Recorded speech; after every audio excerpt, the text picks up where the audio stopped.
Live from the city that never sleeps. 17 miles from Madison Square Garden, New York City. It's America at Night with Rich Valdez. America's favorite late-night talk program, featuring interesting guests from around the world and calls from across America. And now, here is your host, Rich Valdez.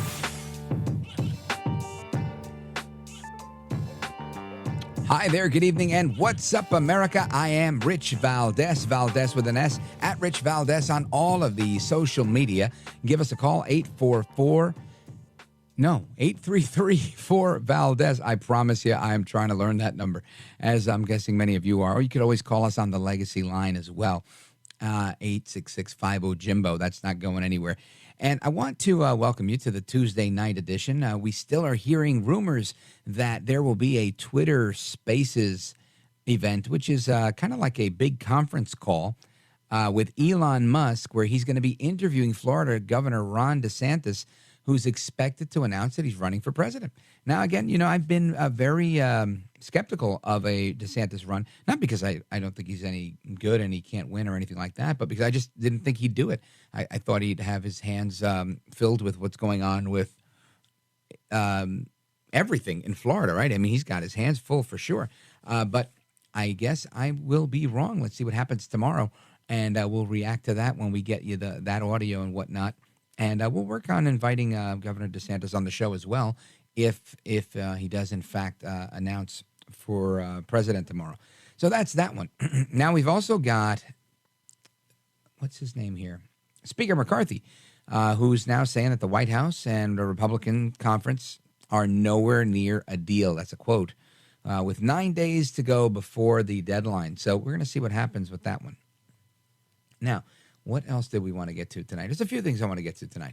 I want to talk about what's going on with the fact that there's lots of talk about what happened in Washington yesterday with this U-Haul truck that ran into one of the barricades, and the guy who appeared to be Middle Eastern, I believe, and I think it's been determined now that he's mentally ill. He was also almost immediately declared a white supremacist because there was a Nazi flag inside, or they're saying there was a Nazi flag inside of his car. And it seems like it doesn't matter what you look like now. This is going towards the narrative that we heard that white extremist, domestic violent terrorists, white supremacists, Nazis, if you will, are the biggest threat to America. And now they come in every shape and size. So it doesn't matter who's who or what's what. They're somehow all Nazis. Now, again, yes, I'm a little bit skeptical of that because, come on, really? When was the last time you saw, an Aryan Nation person that was, not an Aryan Nation person? And I don't mean like Hitler, who didn't even have the blonde hair. But I mean, I'm talking about people from the Middle East, people that are Hispanic. I'm not saying it can't happen, but come on, really, come on. I mean, we did see people become like the American Taliban. So it's not unheard of for people to go astray. But it is just odd, right? I mean, in general, it's just pretty odd, I think. But that doesn't mean it's not true. But it does raise a lot of questions. Anyway, the National Park Service, they identified the man who crashed a vehicle into the security barricade last night of Lafayette Park near the White House. He's a 19-year-old guy from Missouri. Authorities say that Sai Varshith Kandula of Chesterfield, Missouri, was taken into custody last night and charged with assault with a dangerous weapon, reckless operation of a motor vehicle, threatening to kill, kidnap, inflict harm on a president, vice president, or a family member, and destruction of federal property and trespassing. The U.S. Secret Service said that Mr. Kandula was driving a box truck that crashed into the security barricades near the White House. The crash occurred shortly before 10 p.m. on the north side. We talked about this last night, and we got the response. There were no injuries. And what's interesting is, they almost immediately came out with all this information. Again, I don't know. I think that there's shootings that happen in our nation where we're still waiting to hear, oh, there was a manifesto. Oh, but we haven't seen the manifesto. Oh, you can't see the manifesto. You got to sue to see the manifesto. And I'm not saying there's a manifesto here, but it seems like they just did a heck of a quick investigation in with respect to this. So I think interesting, very, very interesting. We also have a travel advisory has been issued. Listen to this. Florida Senator Rick Scott has issued a travel advisory for socialists, warning that Florida is openly hostile to socialists. You got to love that. That's terrific. Senator Rick Scott issued what he described as a formal travel advisory for socialists visiting Florida. And this was on Tuesday, earlier today, warning that the state was openly hostile to socialists and their enablers. The state of Florida devalues and marginalizes the contributions of and the challenges faced by socialists and others who work in the Biden administration. Scott, who's also the state's former governor, said in a press release. Good for him. Very good for him. And he reiterated, saying, let me be clear, any attempts to speed the oppression and poverty that socialism always brings will be rebuffed by the people of Florida. And, whenever I hear, let me be clear, I think of Barack Obama, right? That was like his go-to line, his signature line.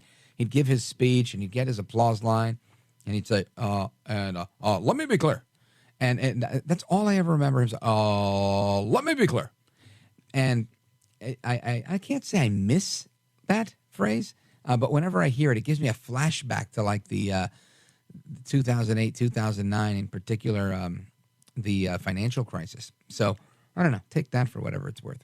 Anyway, that's, of course, in response to the NAACP issuing a travel advisory over the weekend saying that Florida has become hostile to Black Americans. And then, it's revealed that, the chairman of the NAACP lives in Florida and there's all sorts of people in Florida. And the whole thing was a sham, right?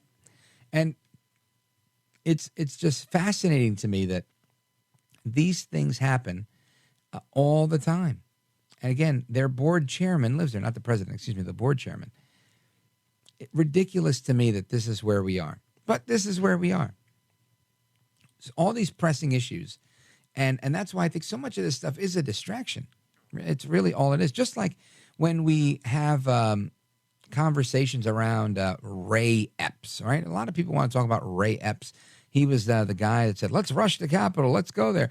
And he was instrumental, many say, in creating this hostile environment during the January 6th Capitol riot.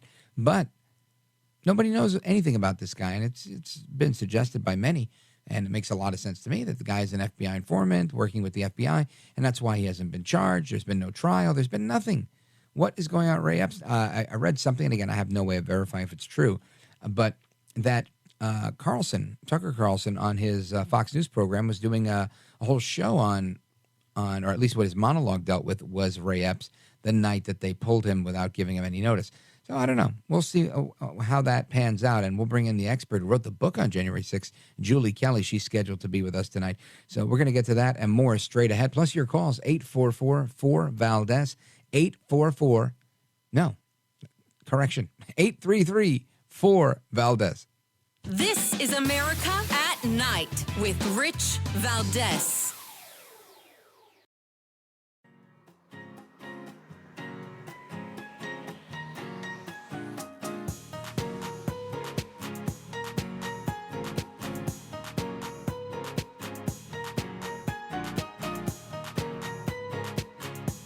America at Night with Rich Valdez. All right, America, welcome back. And we're talking about what happened at the White House yesterday. There was this breach at the barricades there. Some mentally ill individual did what we've heard is, drive a truck into the thing. And there's all sorts of stuff. And there's so much incredulity around it. And not that it happened, but how it happened. And the fact that this person who seems to be of Middle Eastern descent is a neo-Nazi. And it seems that there's so many things that happen in Washington, And we never really get to the bottom of what's going on. And not the least of which is what happened with January 6th and our good old friend Ray Epps. And there's a brand new column in American Greatness by Julie Kelly. Title, Why is Everyone Protecting Ray Epps? More than a year into the January 6th jury trials, Epps, one of the most prolific Capitol protesters, has not even taken the stand. Julie Kelly, welcome. Hey, Rich, how are you? Thanks for having me on. Thank you. I'm wonderful. I saw your column and I said, oh my gosh, this is terrific. We've got to talk about this because, I'm hearing all sorts of things about everything. And every day we learn more and more about the Justice Department and how there's a lack of accountability there. And we'll get to that in the next segment. But I wanted to get to this because I find it's fascinating that there was the 60 Minutes puff piece on Ray Epps and so much that's happened here. And in the last, I don't know, couple of months, he's become a hero on 60 Minutes and Tucker Carlson's disappeared from Fox News. What say you? So the question that I pose in my piece is a question that millions of Americans have, and that is, if this DOJ has already rounded up and arrested more than 1,000 January 6 protesters, mostly on nonviolent misdemeanors, and the D.C. U.S. Attorney is threatening to arrest and charge at least 1,000 more, why do you have this provocateur, this agitator, who is not only there on January 6th directing people to the Capitol, but there the night before on January 5th, also encouraging people to go to the Capitol and go inside? Why is this man, who is like the Where's Waldo of January 6th, he's everywhere that you turn, why has he not been charged? Not only not been charged, Rich, he's protected by the very same political forces, media outlets who insist that someone who even walked inside the building for 5 minutes is a traitorous insurrectionist. But yet when it comes to Ray Epps, they very suspiciously defend him and then call those of us, including Tucker, asking questions about Ray Epps, conspiracy theorists, which is what we saw come out of that 60 Minutes interview the night before Tucker was taken off the air. This is such an interesting thing because I was hearing the same thing and I thought, wow, what is going on in America? And has it always been going on? Or is it just, that we know now that it's going on, that we're paying attention? I find it just very, very fishy what's going on. And it doesn't seem to be getting any better, does it? In terms of the sort of what you're talking about, perhaps another false flag incident today outside of the White House, or all of these sort of false flags. Here's the thing, Rich. When the government comes out, or the media does, or DOJ and FBI, and says, oh, here's an attempted, assault on the White House or on a Democratic congressman or whoever it is, the Patriot Front, right? I mean, these weirdos walking, with these masks on, and they're all in khakis, and suddenly they appear out of nowhere. Most Americans, especially those on the right, openly mock those incidents or events as FBI perpetrated, theatrics, that these are glowies, what they call, that these are FBI assets, informants, some sort of government agent who is helping to support the narrative that people on the right, domestic violent extremists tied to Trump or the MAGA movement, pose this violent threat against America. It simply is not true. And so when the news came out today about this guy, apparently he's 19 years old, not really sure what his ethnicity is, but all of a sudden, doesn't matter. They pull, a flag or a ring out of his car and say that he's aligned with the Nazi movement. Therefore, he must be, a Trump supporter or a domestic terrorist. People just don't believe this government anymore. They don't believe the media.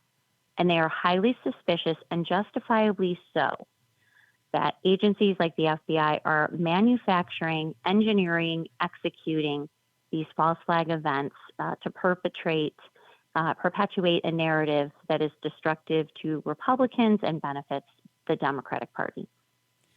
Last week, Julie Kelly, we heard from several FBI whistleblowers, one of whom was on this program right after testifying on Capitol Hill Stephen Friend, and it was remarkable to me that here you have these guys that are professionals, many of them decorated, many of them very experienced, patriots, in my opinion, saying that they've given their life of service to this country, and when they merely asked questions or pushed back on certain things where they felt there was political motivation, in particular against anything Trump-related, they were marginalized. There was retaliation against them. And it was really disheartening to see that that's happening in America. And to be less hyperbolic, let's just say, I think there's always a degree of that in politics. But it's still disheartening nonetheless. What do you, I guess from your observation, and I know you really stay attuned to this stuff, do you feel that this is happening more and more, or do you feel that we're just becoming a little bit better at sniffing it out? I think both. I mean, I do think that these whistleblowers are tremendously brave, and that's why they're under fire, not just by the FBI itself, but by Democratic politicians like Dan Goldman, who are openly smearing these people, and of course the news media, who's attempting to dig up dirt or taking whatever nuggets they're getting from the FBI, publishing those disclosures in the media to try to discredit them.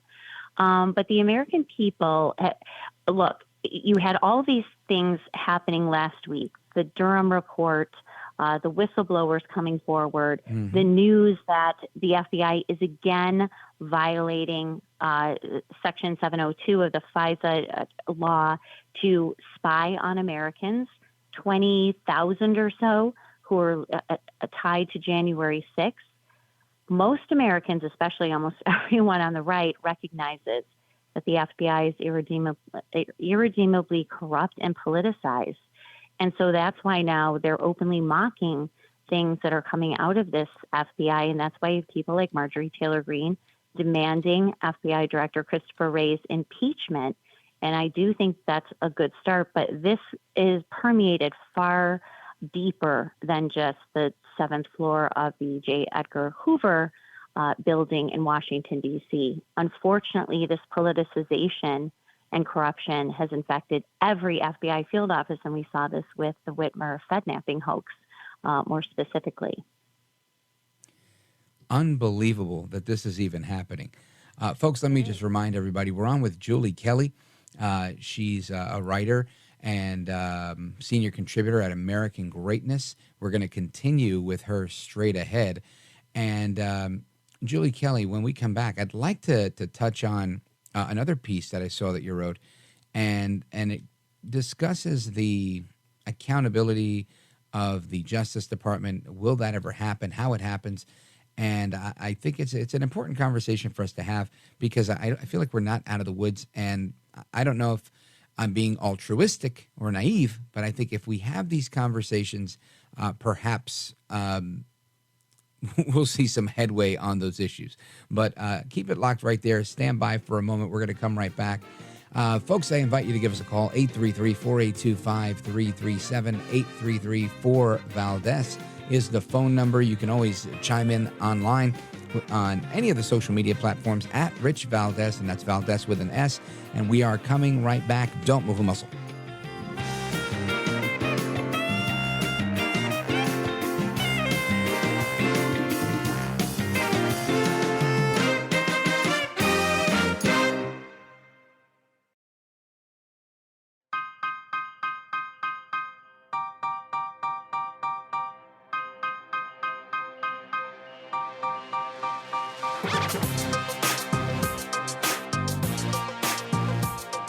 I want to listen to you, Rich, all the time. America at Night with Rich Valdez. What is the White House reaction to Special Counsel Durham's report on how the FBI handled the Trump-Russia probe? I would leave it to the Department of Justice to speak to. Talks often about how he wants the DOJ and FBI to remain independent. and above the fray. That report seems to reflect the opposite. Does he agree with Special Counsel Durham that there needs to be wholesale changes at the FBI? Again, that is with the Department of Justice. That's not something that I'm going to speak from the podium. As you just stated in your question, we believe in an independent Department of Justice. That's what the president said when he was running, and that's what the president has said the last 2 years. Thank you so much. I'll see you guys in Japan. So that is White House Press Secretary Karine Jean-Pierre. And of course, Karine Jean-Pierre always has something to say about just about everything except things that matter, right? If it's substantive, she will dodge away on those questions. Welcome back. We're on with our guest, Julie Kelly. She's the author of January 6th, How Democrats Used the Capitol Protest to Launch a War on Terror Against the Political Right. Julie Kelly, you just heard Karine Jean-Pierre obfuscating from any real answer on what's going on with any change or reform at the Department of Justice. You have a piece in American Greatness that talks about exactly that, looking ahead, not backwards, to hold the Justice Department accountable. What are your thoughts? You know, it's amazing that we keep getting one leak after another out of Special Counsel Jack Smith's office. There was just another Wall Street Journal report today saying that he is finishing up his investigation into Donald Trump on the classified documents probe, not just January 6th, which will be the real bombshell. But you keep getting these leaks out of Jack Smith's office. We have not heard a thing about the alleged special counsel investigation into Joe Biden and his handling and harboring of classified documents at numerous locations. Nothing is happening there. But the point is, there's no point in looking at what just came out with the Durham report. Very disappointing, no criminal prosecution of any of the top tier perpetrators. So if Republicans are serious about I don't know, can you reform the Department of Justice? I have very little hope, certainly not the FBI. But you have people right in front of you who are responsible for continuing the politicization of the DOJ, not the least of which is D.C. U.S. Attorney Matthew Graves, who testified last week before the House Oversight Committee. Marjorie Taylor Greene also has introduced impeachment articles about him. He is the front man for the double standard of justice in the DOJ, using all of his power to continue to prosecute Trump supporters for an event that happened 29 months ago and bypassing any serious, letting criminals run free in Washington, D.C., which he's also responsible for. So they have plenty of tools at their disposal, power of the purse, power of impeachment, the Holman Rule, other things that Republicans can do. There's no point in going back in the past to try to relitigate what happened with Russiagate. Things are happening in the DOJ and FBI now that are even worse, and that is what Republicans should address. Now, even getting rid of U.S. Attorney Graves would leave us with his deputy, Lisa Monaco, right, who's equally as bad, if not worse. Well, Lisa Monaco is the Deputy Attorney General, so she's really running the Department of Justice. She's the number two to Merrick Garland. But you're right. From what I understand, she pulls the shots. I believe that that's true. She pulls the shot. She is running the day-to-day operations of the Department of Justice. And there's no doubt that she's working hand in hand with Matthew Graves, the D.C. U.S. Attorney, and Jack Smith, I put in quotes, the special counsel. No one has seen, by the way, in more than 7 months since he was appointed. No one has seen him. No one has called him to testify before Congress to explain what he's doing with this wide-ranging probe into two different areas with Donald Trump, his associates. I mean, this guy has brought Mar-a-Lago maids before a grand jury in Washington, D.C. This is how deep this investigation is going. It's far worse of a witch hunt than even the Robert Mueller probe. But, you know, you get rid of Matthew Graves, okay, there's going to be somebody to back him up.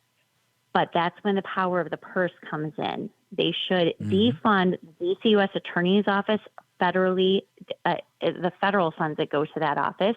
They should shut down the Washington field office. We know that the FBI's Washington field office is nothing more than that is like ground zero for the Democratic parties. That's their arm. That's their Gestapo right there. That should be completely shut down. Washington, D.C. should not have their own FBI office because all they're doing is going after Republicans, Trump, his family, his associates. That's all that they've done for 6 or 7 years.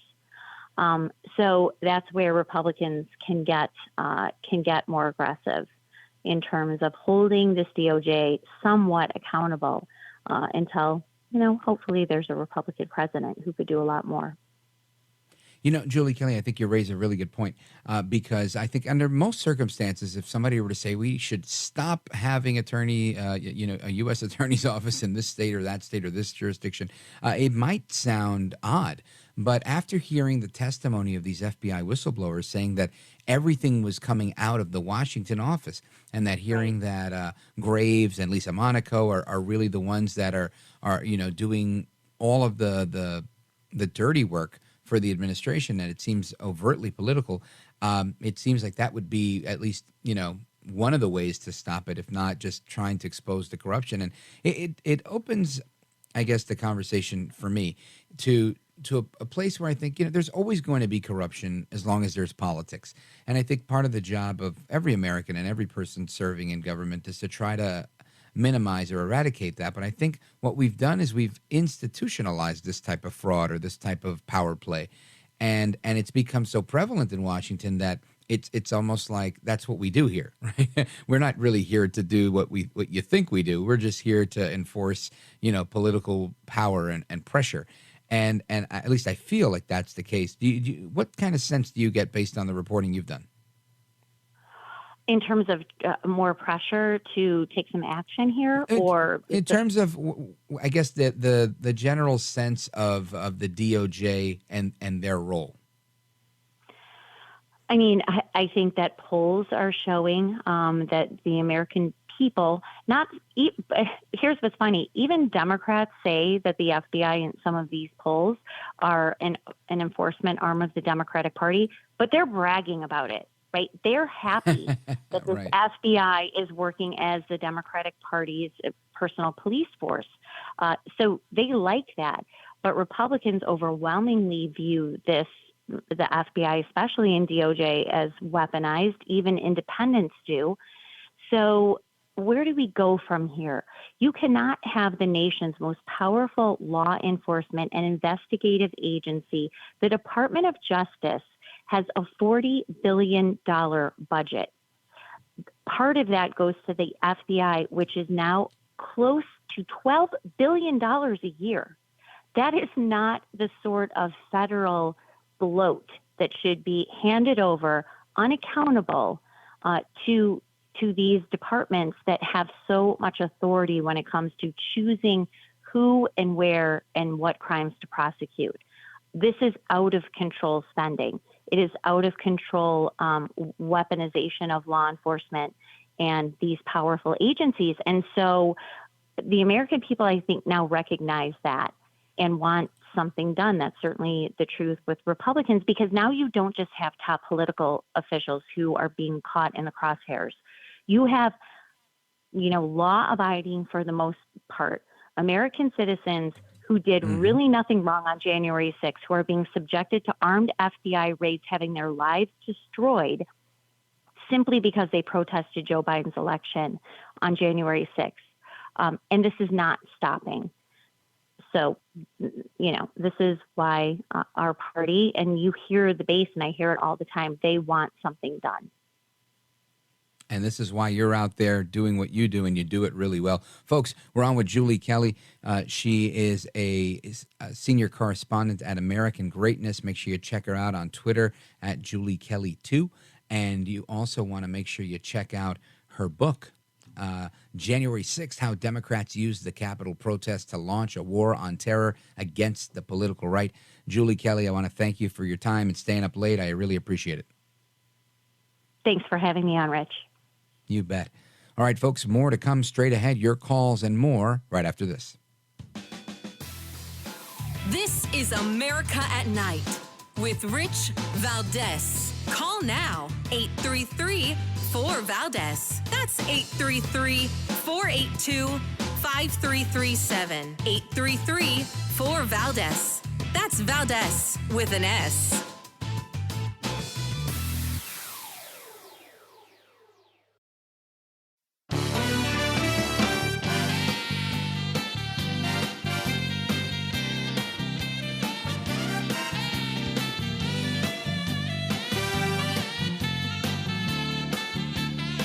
He's brown, he's bald, and he's breaking it down.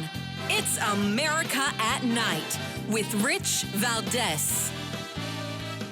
All right, America, we're getting to your calls in a moment, but I just want you to hear some of the reactions to the NAACP again saying that Florida is a dangerous place for Black Americans. And fascinating that Leon Russell, chairman of the NAACP Board of Directors, he lives in Florida. But that didn't stop him from going on MSNBC, and we might get to a clip of him in a moment. But I want to go first to a clip of audio very quickly of Aisha Mills. She's a Democrat strategist on MSNBC yesterday, and regarding the NAACP, and she said she was just in Florida for spring break, even though it's a quote-unquote terrorist state. I know I don't vacation in terrorist states. Listen to this. I think it was extremely clever, and I really appreciate the NAACP's guidance on this issue. You know, I just took my family to spring break in Florida recently, and I think about all of the folks who traveled there for sun and joy and peace and restoration. And to be reminded that actually this is getting to the point where Florida is about to be a terrorist state to many of us here in America. Certainly as a lesbian, as a Black woman, I don't want to have anything to do with the place. That's funny because in one sentence, she absolutely contradicted herself, right? I just took my family to spring break in Florida recently. And she says they're there to enjoy the sun and joy and peace and restoration. And at the end of the next sentence, she says that certainly as a lesbian and as a Black woman, I don't want to have anything to do with the place. Well, which one is it, right? I mean, weren't you a Black woman and a lesbian when you were there last week or whatever it was when you said you were recently in Florida with your family for spring break? So again, now if we take her at her word that she was just there prior to the NAACP announcement, that somehow that changed everything, maybe so. But I got to say, I agree with the joy and the peace and restoration. I love it. I think, South Florida is an adult playground, and I absolutely love it there. And I have to say, in my time, and I visited South Beach, Miami, all over Miami, Brickell, Miami, where else do we go? Wynwood down there. There's so many great neighborhoods down there. Calle Ocho, where all the Cubans are. It's a beautiful place. And to think that they're trying to liken Florida as a whole, where the home of Universal Studios and so many beautiful beaches, that they're likening this place to a terrorist state. Or claiming that Black Americans are dying at the hands of Ron DeSantis' policies. And that's what they're saying. To me, just makes no sense. But, of course, it does come with a tremendous chuckle when you hear Senator Rick Scott say he's likewise issuing a travel advisory against socialists traveling into Florida, saying that, this isn't a good idea for them. So let me get a quick take from you guys on that one. Let's go to Robert in Charleston, South Carolina, WTMA, very quickly.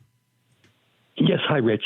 I was just thinking to myself, socialists, there are many brands of socialists, many different kinds of socialism. Sure. But, Germany considers itself to be socialistic because Angela Merkel, who was our former chancellor, and she referred to it as unsere Sozialdemokratie. In other words, our brand of democratic socialism is what she meant by that. So in other words, Germany, and she was the CSU, CDU.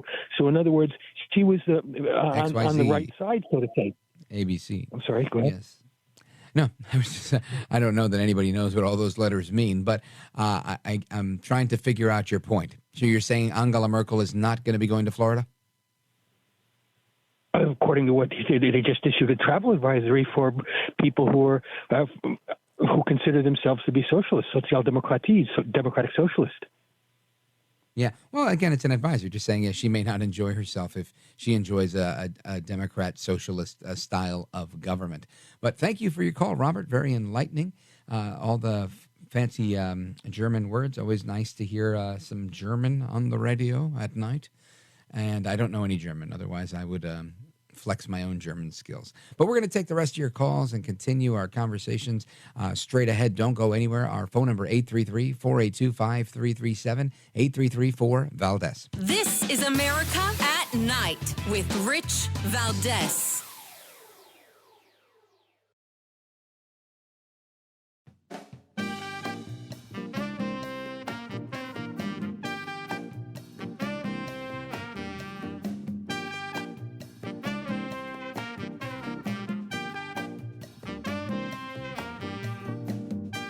Call now, 833-4-VALDEZ. That's 833-482-5337. 833-4-VALDEZ. That's Valdez with an S.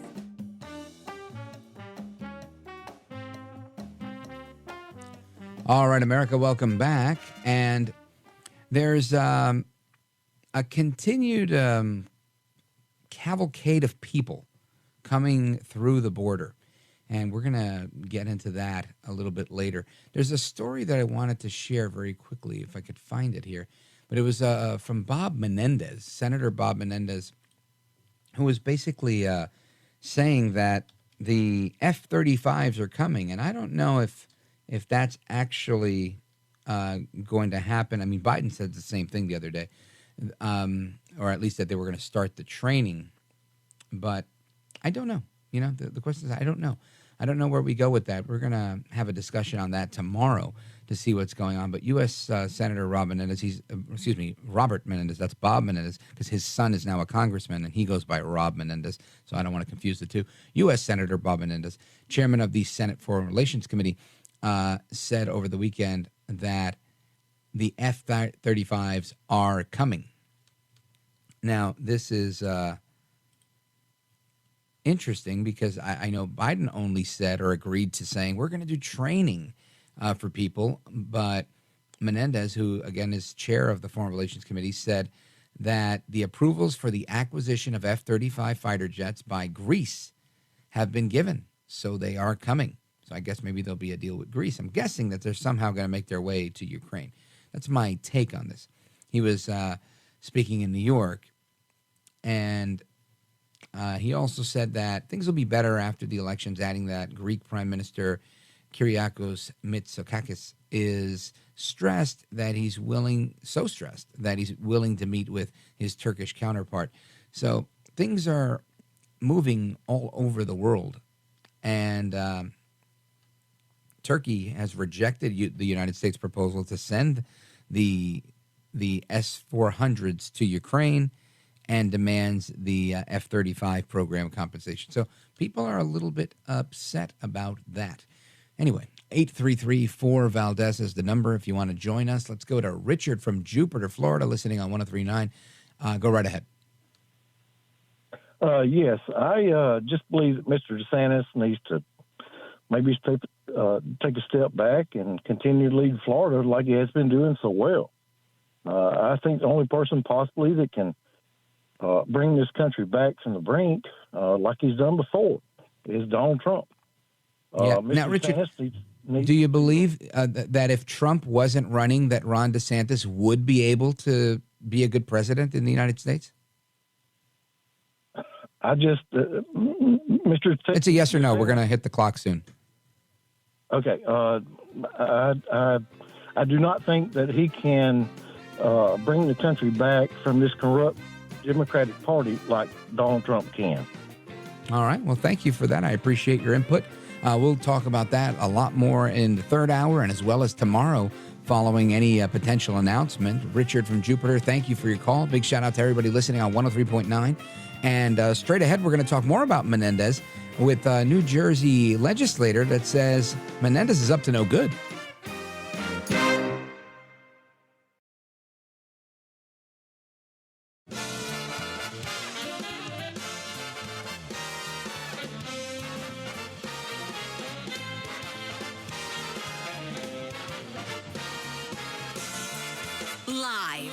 from the city that never sleeps. 17 miles from Madison Square Garden, New York City. It's America at Night with Rich Valdez. America's favorite late night talk program, featuring interesting guests from around the world and calls from across America. And now, here is your host, Rich Valdez. Hi there, good evening, and what's up, America? I am Rich Valdez, Valdez with an S, at Rich Valdez on all of the social media, your liberty-loving Latino amigo, and I'm going to get to your calls this hour, so make sure you get in early, 833-482-5337, 8334-VALDEZ. Of course, that's Valdez with an S, just like on the social media, at Rich Valdez on all of the platforms, so feel free to chime in that way. And, of course, there's still no deal on the debt ceiling. That those negotiations have faltered. Target is in some controversy that we talked a little bit about, I think, yesterday, and I'm going to get into that as well. There's some developments on the LGBTQ merchandise in the Target stores. We're going to get to that at the top of the next hour. Of course, the NAACP is doubling down now on DeSantis because he's expected to announce a run for president tomorrow. We'll see if that happens. I personally, I won't believe it till I hear it. And of course, all of my sources are telling me that that's what's happening tomorrow in his interview with Elon Musk. And we'll keep you up to speed on that as well. And I wanted to also talk about how free speech is under attack, right? There's a bunch of free speech issues on campuses that are becoming a big deal.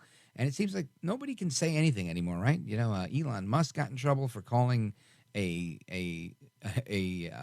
zombie apocalypse as a slur, right? It's now a slur for calling San Francisco a zombie apocalypse. So we'll talk about that a little bit later. But I wanted to just reiterate a story that came out about a week ago. And it's from NBC News. Criminal investigation into Senator Bob Menendez expands with new subpoenas. Now, of course, Bob Menendez is a Democrat from New Jersey, where I make my home in New Jersey, so I'm very familiar with Senator Menendez. And he's been under investigation before, and then he was cleared, and his friend took the fall or was found guilty, Solomon Melgen. And now he's under investigation again as to whether he and his wife improperly took cash and gifts from the owners of a halal meat business in the state.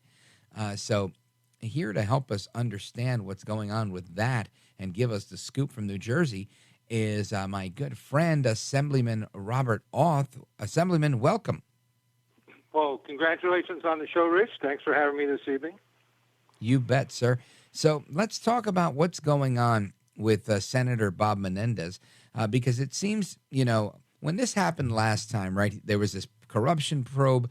It seemed to occur after he had kind of locked horns with the Obama administration and doubled down against Iran. And the Obama administration was really friendly with Iran. And the next thing you know, he said, absolutely not. We're not playing games with Iran. He took a hawkish approach to Iran. The next thing you know, Menendez was, they said there was 15-year-old girls in the Dominican Republic and all sorts of things were happening. And I don't know if one has anything to do with the other, but it just seemed like political retribution. And it doesn't mean it wasn't true. It just means like maybe they were willing to sweep it under the rug and now they decided to use it. I don't know. But I do know he's in trouble again, and I don't know who he might be ticking off this time, or is it just like the Biden administration, there's so much corruption that's rampant that occasionally people get caught? Assemblyman Auth. Well, Rich, I believe your theory is correct about crossing President Obama. He did it with Iran. He did it with Cuba, because when Obama opened up Cuba, Senator Menendez was very vocal about that, and he did not like that.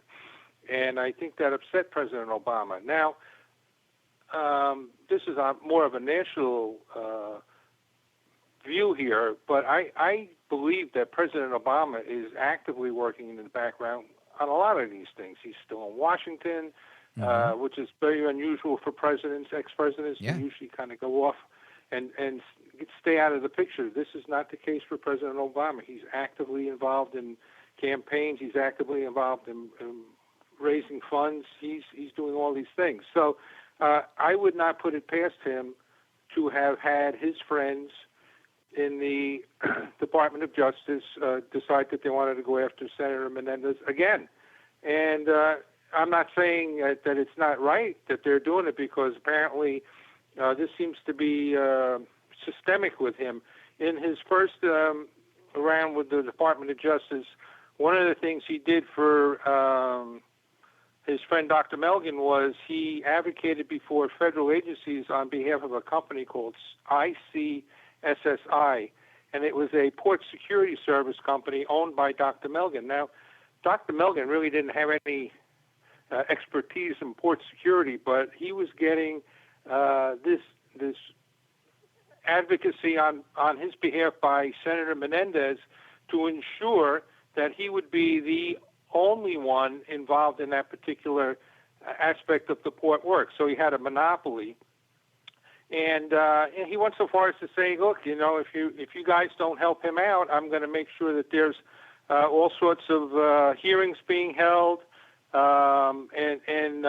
He'd bring these border protection people in for questioning and so on. He was going to play hardball unless his friend Dr. Melgen got what he wanted. And that was one of the things that was outlined in the public letter of admonition by the Senate, by his colleagues in the Senate. It was just one of three things.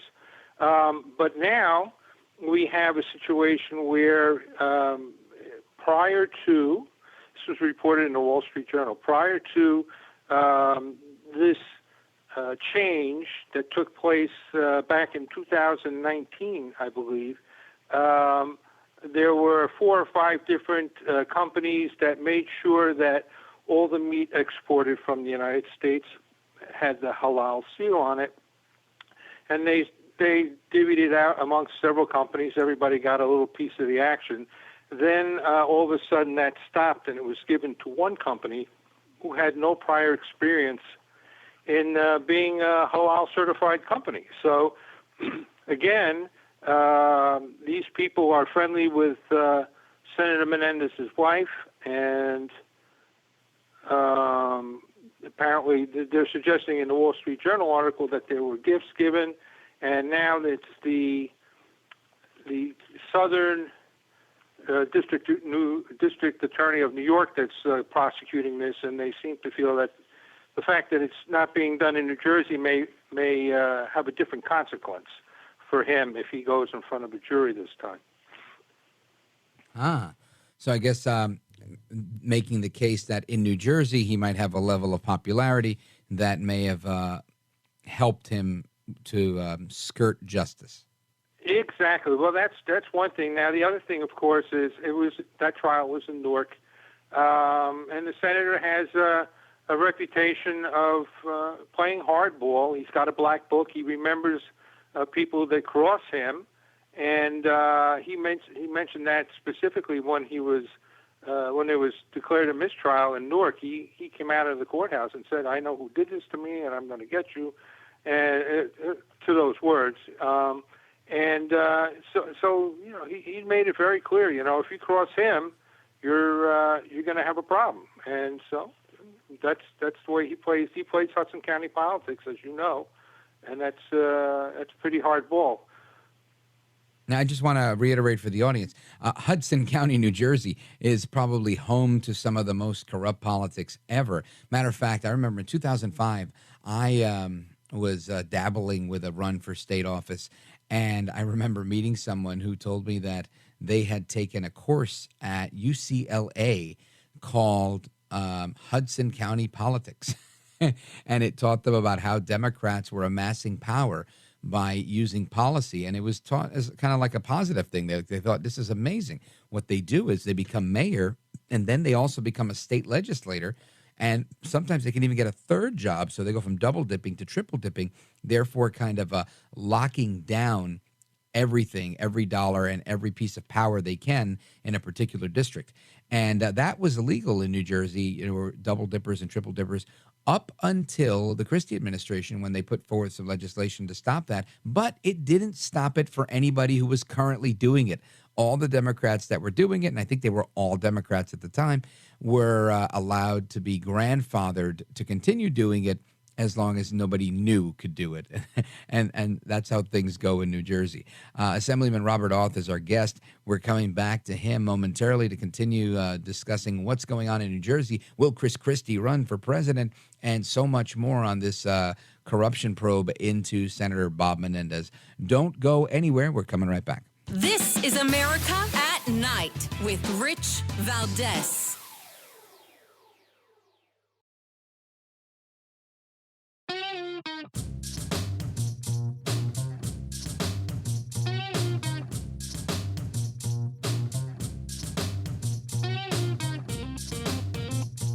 Well, thank you, Rich, and thank you for everything. I know you very well, and I listen, but I have a lot of people that listen, and they love your show, and I appreciate it very much. America at Night with Rich Valdez.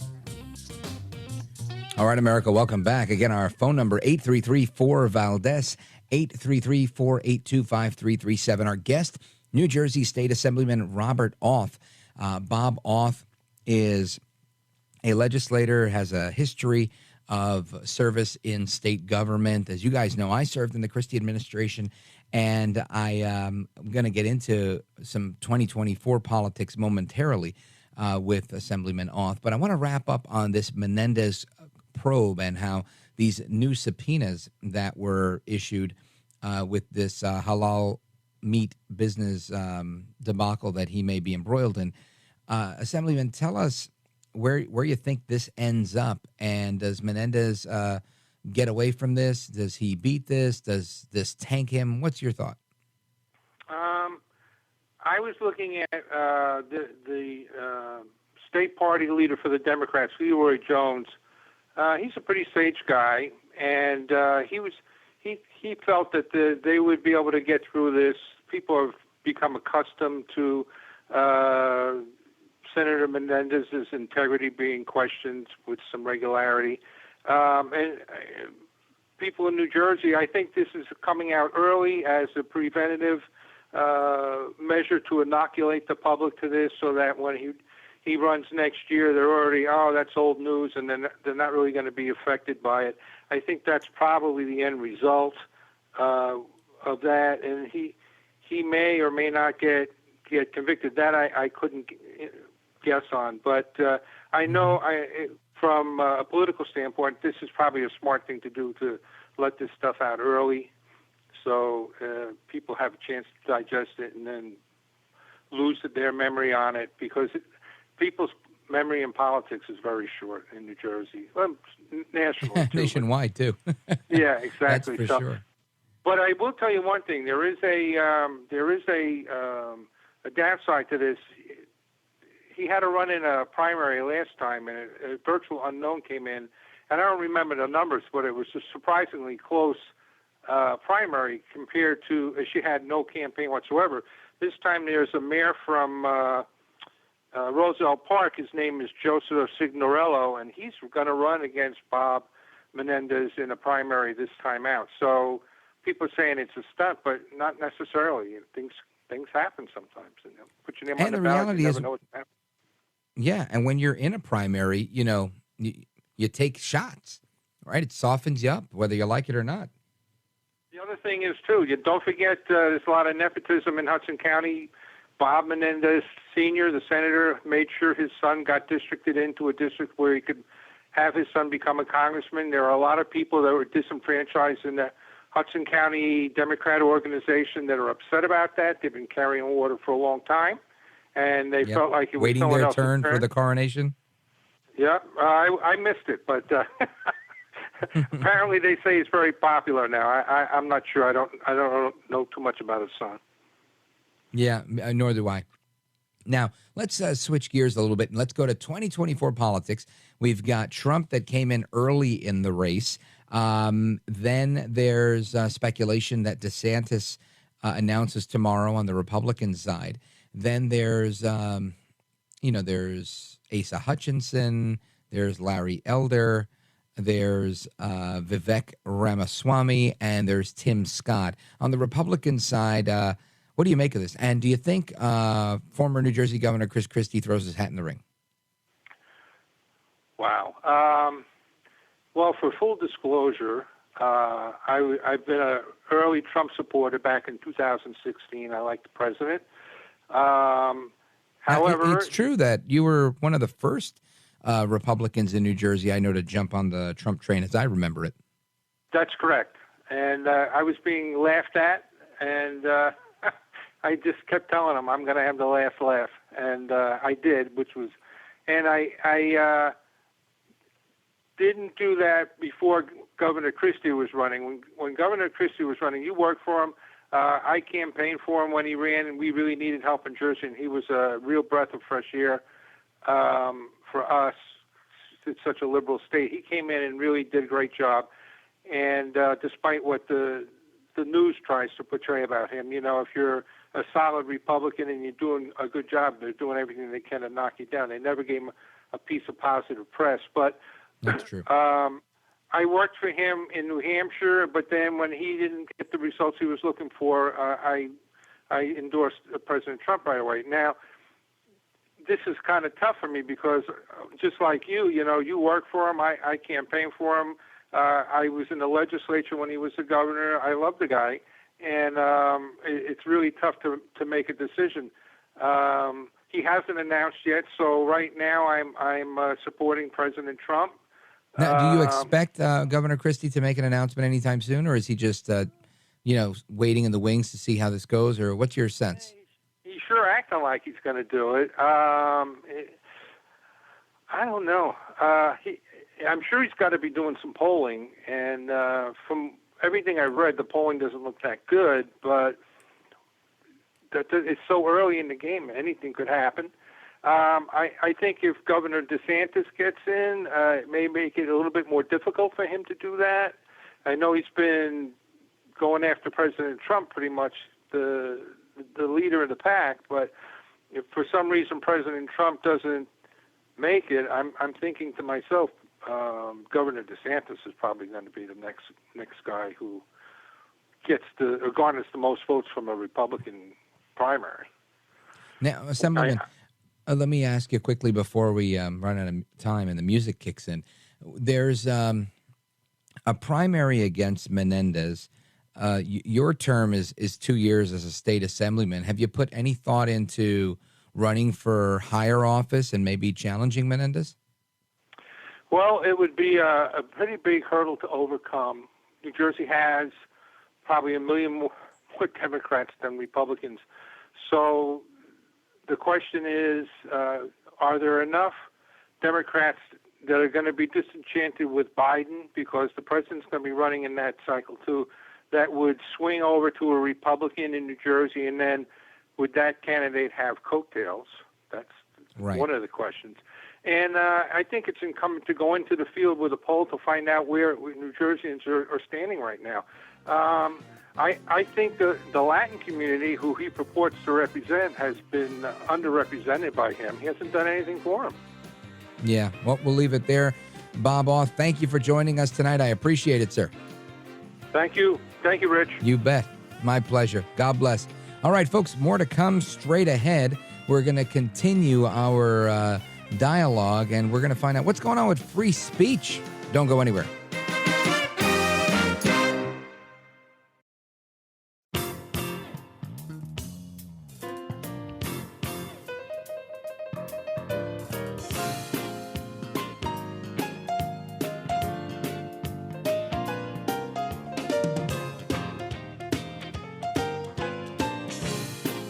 This is America at Night with Rich Valdez. All right, America, welcome back. And I want to talk about so much this evening. There's so many things I want to get to, but one of the things that's been on my mind to get to is between the debt ceiling and all that crazy stuff is how much movement we've seen on college campuses, right? There's been a lot of back and forth on college campuses with respect to free speech. You've got professors at Harvard that are saying, enough is enough. We're not getting enough of it. There's others fighting for it. There's others fighting against it. And it seems to be a hot button issue that just doesn't seem to end. All right, it just continues to go. You got over 100 professors from Harvard that are fighting for free speech and what they're calling amidst a crisis. Right, they're saying that these situations or the criterion that is being imposed upon them is creating a crisis. And I just want to read a quote to you. It says, "We're in crisis right now." That's Janet Halley. She's a Harvard Law School professor and feminist legal theory scholar. She told the New York Post, she said, many people are being threatened with and actually put through disciplinary processes for their exercise of free speech and academic freedom. Now, again, this is, these are liberals that are complaining about free speech because it seems that there's been a leftward lurch on college campuses that continues to go further and further and further to the left. And it's crazy. I mean, it's just out of control, in my opinion. And somebody who knows this and has dealt with free speech issues over the years is Dave Gentry. He's co-founder of the First Amendment Coalition, and I want to welcome him. Dave Gentry, welcome to the program. Yeah, hi, Rich. Good to be on with you tonight. Just one small note. The First Amendment Coalition was a collegiate organization we founded in 1994. I did while I was a student at the University of Florida. So there is another First Amendment Coalition that's a legal institution, so don't confuse the two. But, Sure. You mentioned Harvard in your opening notes, and in 94, students from the University of Florida, mostly graduate students and law students, decided that we were going to take the fight for freedom of speech, and at that time we called, political correctness. So, we were going to take our fight against political correctness and free speech to the epicenter, which was Harvard in the 90s. Of course, free speech has been an issue on college campuses since, the 1960s, and the free speech movement. It heated up in the 90s, and it's probably, worse than it's ever been today. But we declared war on the radical left. We signed something we called the Cambridge Declaration. And the Cambridge Declaration was a defense of the Western tradition. It was a defense of freedom of speech on university campuses. We signed it, students from 50 universities, including students from Harvard, and we sent it to, dozens and dozens of presidents. But it was a defense of the Western tradition. It was a defense of freedom of speech. It was a call for administrators and professors to stop censoring speech, look closely at speech codes that curtailed speech. So this has been going on a long time. Yeah, and it's interesting because you're able to juxtapose that with what's happening today. And there was a case about a year ago, March of 22, where Tim Tizan, he was a student at Arizona State University representing Young Americans for Liberty, and he was arrested and convicted of trespassing for distributing copies of the U.S. Constitution to his peers on the school's campus. Now, that was a win when they recently, about a week ago, they dropped all the charges against him. But it doesn't change the fact that what you were fighting for back in 1994 and what he's fighting for, as early as last week, remains to be an issue. And you add in the advent of wokeism, and I think we've got a recipe for disaster on our hands. Do you agree? Yes, I agree. I'm on a trip with my wife to the Keys on our yacht, and we like to read literature. And last night we listened to Allen Ginsberg's The Howl, which was a poem that defined the Beat Generation. He gave this speech he read this poem in 1956 in Portland at Reed College, and it rocked academia. It rocked the world of literature, not only because there was no form to this poem, no structure, but he attacked the military-industrial complex and capitalism, and he showed all of the sort of detrimental things that capitalism out of control can do, that discrimination can do. This was 1957. And he struck down every norm of society. He attacked every angle you could, every norm that we have. That was the beginning, the platform for the 60s. The free speech movement, that was the embodiment of the free speech movement. But what he did is that was the essence of wokeness. If you read that poem, we are in the how. We are in it now. And that's what we have to understand, that the universities are not teaching that there is anything called objective truth. They're not teaching that there's objective truth. The only truth that students are learning today is that truth which, again, fits the ideology of the woke left. And that means we're going to interpret literature, world events, historical events, U.S. events, the Constitution, everything through the lens of colonialism, of slavery, and discrimination. Of course, that only looks at one side of what's really happened in American history.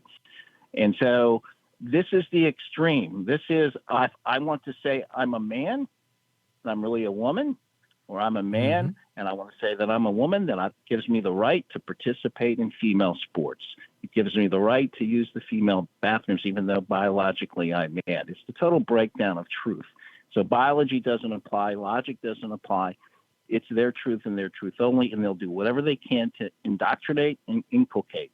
And you had, I saw in the prep notes about what's happening in Texas, where the governor is saying we're not going to have diversity departments anymore because those diversity departments are led by the thought police. Because their entire job was setting up seminars, workshops to teach students how to think and how to believe in very social, very complex social, moral, and political issues. And their job was to tell them how to think about those issues.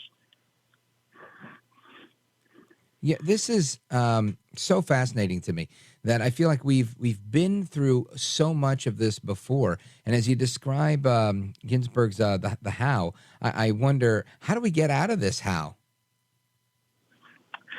Well, like you get out of any how, it finally you see the results of that thinking. You see the results of that philosophy, that worldview, and it becomes hypocritical. It becomes illogical. And so we're beginning to see signs of life on our campuses. The Stanford judge that spoke and that was shouted down and whose speech was co-opted by a dean of the law school. Well, the president of that university said, you're suspended for co-opting his speech, and we believe in free speech. That's a big win for us. When Cornell, the president of Cornell, said to the students, we're not going to implement your resolution that our professors have to give you notice before, quote, triggering content because we're not going to curtail our speech. So these are good signs. Thank God. And let me just remind everybody, folks, we are on with Dave Gentry. He's CEO of RedChip. RedChip.com is the website. He also wrote the book, Small Stocks, Big Money. And we're going to continue our conversation on free speech as well as, his take on what's going on economically, because it seems like you can't say anything on college campuses or anywhere else lately anymore without being labeled racist, xenophobe, homophobe. But we also have just a whole big mess economically, and I want to get to the bottom of that as well. So don't go anywhere. Keep it locked right here. Our guest is Dave Gentry. Our phone number, if you want to chime in on the conversation, 833-482-5337, 833-4-VALDEZ. This is America at Night with Rich Valdez.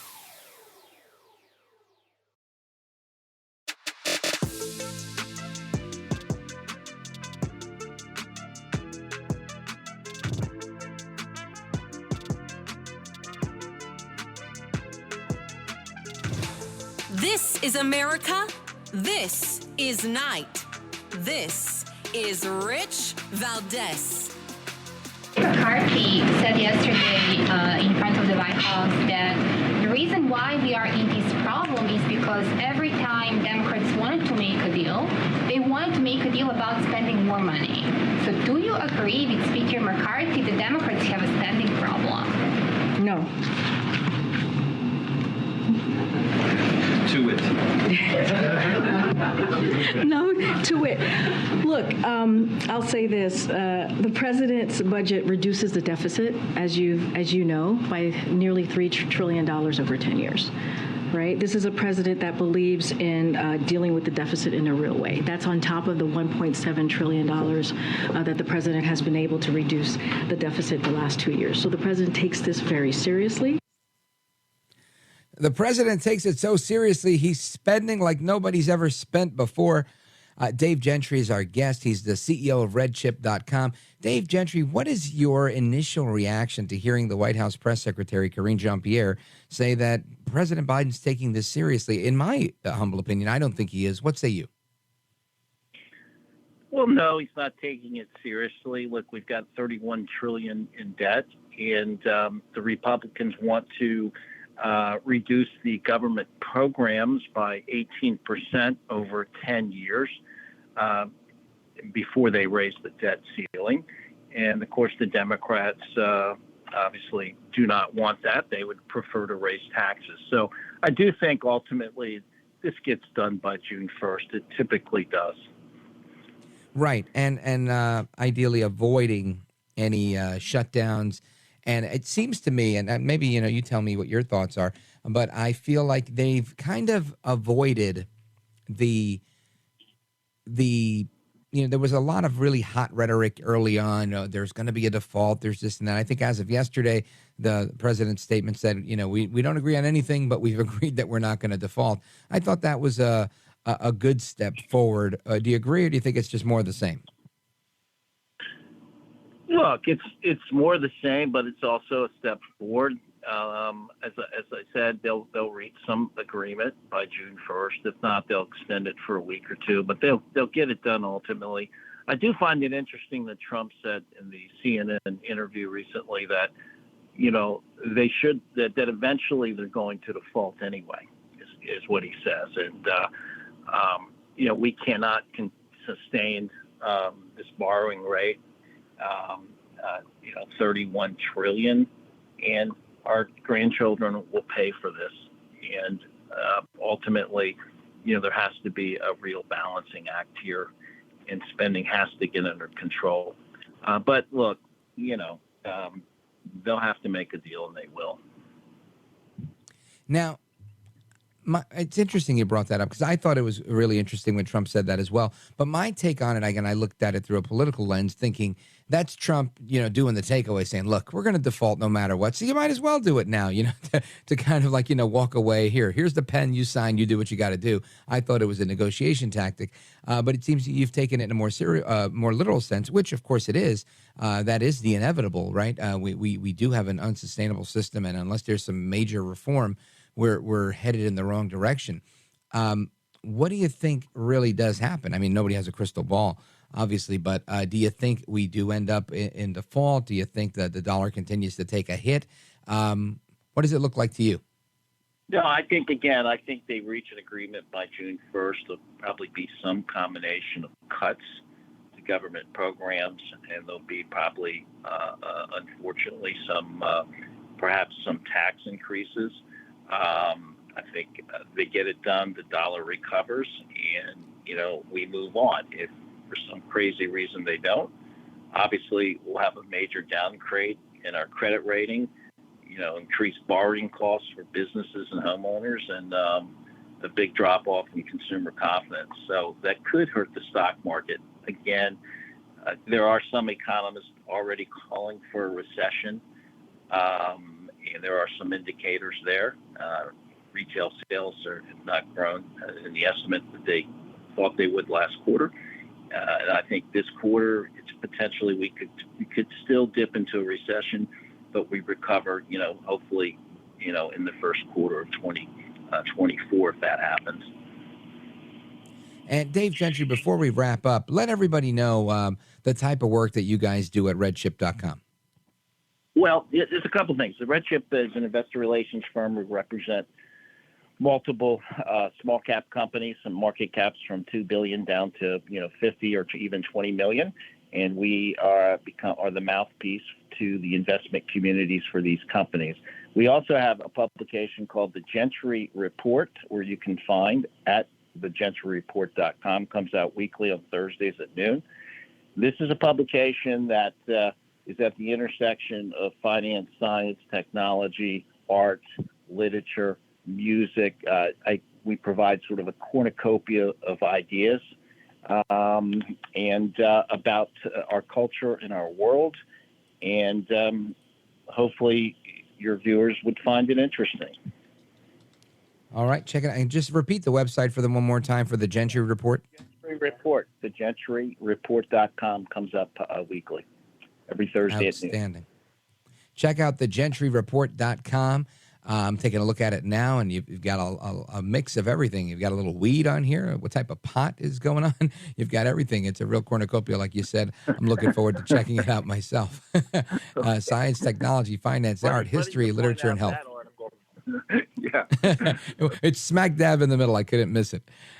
Dave Gentry, I look forward to having you back on and picking your brain a little bit more. Folks, check out the GentryReport.com, and I appreciate you staying up late and coming on the show tonight. Thanks, Rich. Take care. Bye-bye. You bet. All right. God bless. Folks, we're going to get to your calls and more straight ahead. Plus, we've got a lot more to talk about tonight. And, of course, at the top of the next hour, it's Open Phone America. We're going to get to your calls and everybody weighing in over here as well. So don't go anywhere. Don't move a muscle. Our phone number, 833-482-5337. This is America at Night with Rich Valdez.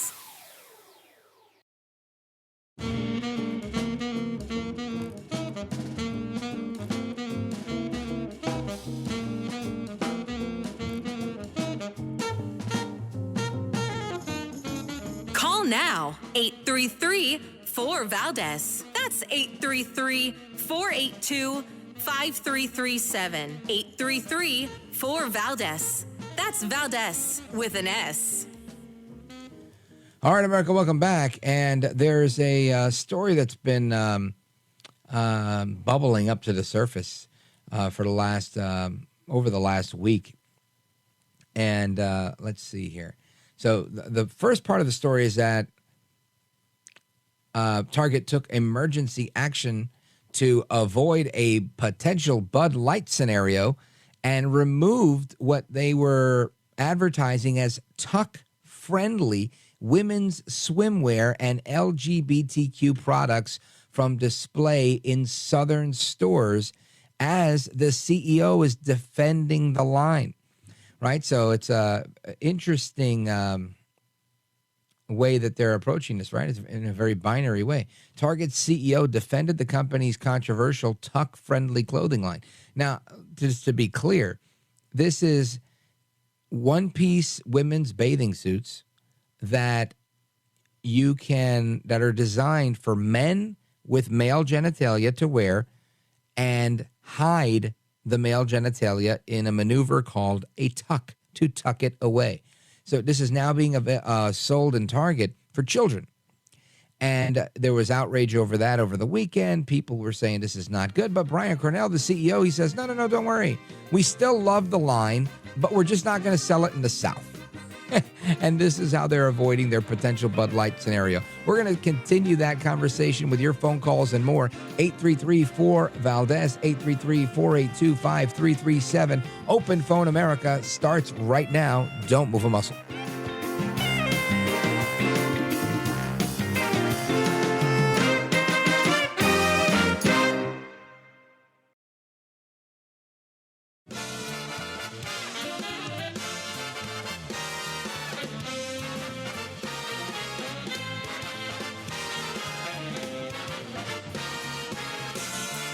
Live from the city that never sleeps. 17 miles from Madison Square Garden, New York City. It's America at Night with Rich Valdez. America's favorite late-night talk program, featuring interesting guests from around the world and calls from across America. And now, here is your host, Rich Valdez. Hi there, good evening, and what's up, America? I am Rich Valdez, Valdez with an S, your liberty-loving Latino amigo, and I welcome you to our program. Give us a call on our late-night National Town Hall Forum where you get to be heard. We call it Open Phone America, and I'm happy to take your calls on any topic. Feel free to give me a call whether you agree or disagree. It doesn't matter to me. I just want to have the conversation. 833-482-5337, 833-4-Valdez. And we've had some interesting discussions throughout the evening. Very, very interesting stuff. And at least interesting to me, and that seems to be the consensus, but whatever, I could be wrong. And I want to continue that discussion. I teased a story right before we broke at the end of hour number 2, and it was regarding Target. Now, I remember hearing the story, I think it might have been on Friday, where Target was selling, and this was, all over the place. It was all over my social media. It was all over the news, that Target was selling what they called tuck-friendly women's swimwear, and it was, available for kids, and in their LGBTQ section. And Target was the first to have that section, I don't know, as far back as, I don't know, let's see, maybe 2007 or so. I remember going to a Target in North Bergen, New Jersey, and seeing the right next to the men's section. I was there with my family. I was there with my kids. I think I was doing Christmas shopping. And I remember seeing the rainbow flag all over the place. And I thought, I wonder what this is about. And they had an entire section of pride wear or pride gear that was, I think, exclusively made by LGBTQ designers. And there was some stuff that was, like printed material that had the rainbow flag and whatnot. And I thought, wow, that's interesting. I had not seen something like that before. And, my initial thinking is, do we have a straight section? Don't gay guys shop in the same section as every other guy? And perhaps that's my naivete and ignorance and anything else that people want to say. But that's what I thought. And I thought, don't lesbians buy in the same section as the non-lesbian, the straight women? But obviously that was not the case, because they do have their own wing. They have their own section. And now they're taking emergency action to avoid a potential Bud Light situation by removing the tuck-friendly women's swimwear and LGBTQ products from display in southern stores at the same time as their CEO, Brian Cornell, is defending having the line in Target stores.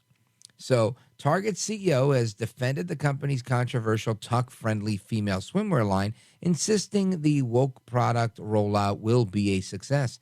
The retail giant sparked backlash after releasing a new line of clothing to celebrate Pride Month in June, which includes a label advertising tuck-friendly construction and extra crotch coverage. I'm not making this up. This is in the UK Daily Mail. It's also in a bunch of other publications. The design is made to help conceal a person's male genitalia, despite facing sharp criticism for the release, which also includes items for babies and children. CEO Brian Cornell told Fortune's leadership podcast that he approved of the campaign. When we think about the purpose of Target, it's really about helping all the families, and that word "all" is really important to us, he said. Most of America, take 14. Most of America shops at Target, so we want to do the right thing to support families across the country. Now, again, I can't imagine how much of America, when he's talking about most of America, needs to buy a tuck-friendly one-piece women's or girls' bathing suit. I can't imagine. I would love for somebody to school me on this and say, well, you know what, Rich? You're wrong, because 90% of all women are tucking, right? It's just not the case. I know it's not the case. And I mentioned this earlier, that, while these people were saying that they don't like Florida and whatnot, I like Miami. And I go down to Miami, all down there, Fort Lauderdale, Coral Springs. And I've been to several beaches down there, Hollywood Beach, Aventura, so much of it's nice. And And I can tell you, I've seen men wearing women's one-piece, what are these things called? One-piece bathing suits, swimsuits. And I can tell you that I don't stop going there because somebody that's LGBTQ is on the beach, right? That they're allowed to go on the beach just like I'm allowed to go on the beach. And what I find fascinating is that you have these NAACP representatives saying that they think it's so bad in Florida. And I think, Florida's incredibly LGBTQ friendly. When you're on South Beach, like Ocean Drive there, that whole like Loomis Park area, very, very LGBTQ friendly, right? I mean, I'd say probably if you walk up and down that strip, the loudest, most raucous parties are the drag queen party and the whatever party. Yet there's still lots of people there, right? Lots of guys there with their girlfriends, lots of girlfriends there with their boyfriends.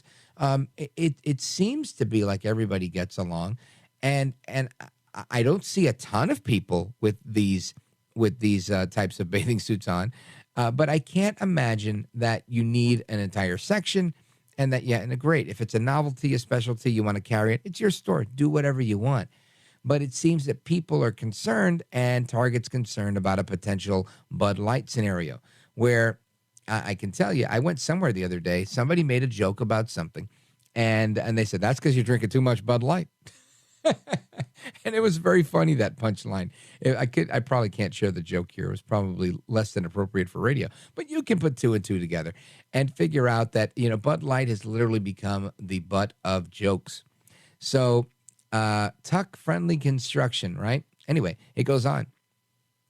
And this is the emergency action that they've taken because they don't want to be ostracized with the controversy, right, over this stuff. So there's been a lot of controversy going around, and I guess we'll stay tuned for what happens with the Target CEO. But the way they've proverbially split the baby here is by saying we'll take it out of stores in the South, as if the South is the only place where they might be boycotted by people. I don't believe that to be true. I haven't been. My Bud Light story was not from something that happened while I was in Florida, right? It's something that happened here in New Jersey, New York metro area. So all I can say is I think people who haven't figured out the old slogan, go woke, go broke, I think they're in for a rude awakening. Anyway, we're going to get to your calls straight ahead. I don't want you to move a muscle. 833-482-5337. We're going to discuss everything we discussed tonight and more. I can't wait to speak with you. I see we got calls from Maryland, from Michigan, from Ohio, and more. 833-4-VALDEZ. We'll be right back. This is America at Night with Rich Valdez. Call now, 833-4-VALDEZ. That's 833-482-5337. 833-4-VALDEZ. That's Valdez with an S.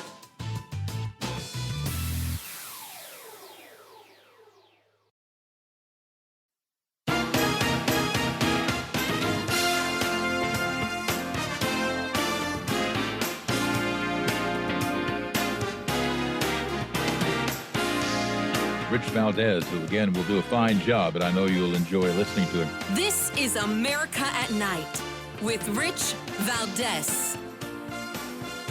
All right, America, welcome back. We're going to get to your calls right now, 833-482-5337. Let's go to Paul in Ohio, WHIZ. Paul, go right ahead. Hey, good evening, Rich. Yeah, this is just an opinion. I don't think that they should be putting this tuck line of clothing, stuff like that, in your residential neighborhood retail store. I mean, there's place for that. They're called porn stores, and they have them around here. We have what's called the Lion's Den. If you want to put that kind of stuff out, go ahead and put it out. I have nothing against the gay community. I have nothing against the lesbian community or anything like that. But I do not want my children, my grandchildren, seeing that kind of stuff put out. And just like when you're walking through a regular store, there's a place for that. I'm a straight guy.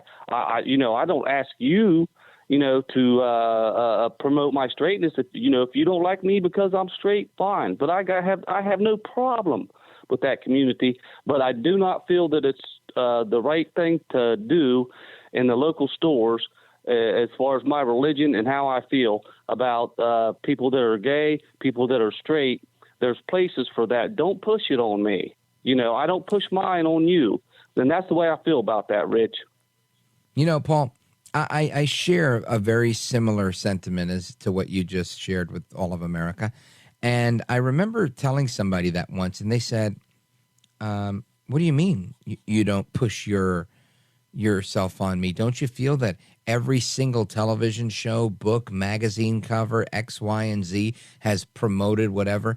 And then there was a clip of audio I'd played not too long ago where the person was arguing the same argument and saying that, every Disney fairy tale, every Romeo and Juliet, all of those were perpetuating straight stereotypes.